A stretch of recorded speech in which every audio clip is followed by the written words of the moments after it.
يخافون من اسامي عمي عالم يدخلوك انت. عادي دخلوني. يقولون حتى رئيس الوزراء ما يقدر يفوت الهاي لا المنطقة. رئيس وزراء ما يقدر يفوت قائد عام الجو. القوات المسلحه شنو من مانعه؟ ماكو حكي، هذا حكي مال كلام مال اعلامي فقط. رئيس وزراء وزير الداخليه يدخل هناك، المسؤولين يدخلون هناك، شلون يدخلون الضباط والجيش شلون يدخلون؟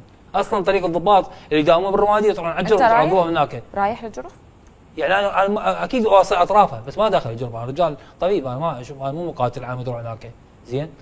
بس يعني الواقع هنا، الواقع بالجرف الناس قالوا لهم اللي يجي خليه يجي، اللي عنده بيت خليه يقعد بالبيت هذا، اللي عنده مزرعه بس خليه يقعد بس هناك. اقدر اروح؟ طبعا اسوي لقاء من هناك. تبي تسوي لقاء هناك؟ اي انا اسوي لقاء هناك يلا. يا يوم تردين. اكيد. انا متاكد من كلامي، اسوي لقاء هناك يلا.